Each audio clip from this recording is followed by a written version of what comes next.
मुलींसाठी पहिली शाळा होती. त्या पहिल्या महिला शिक्षिका होत्या.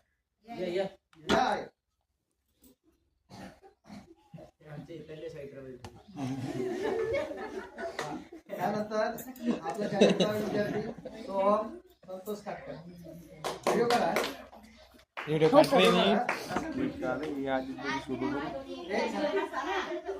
सर बोलन बरोबर.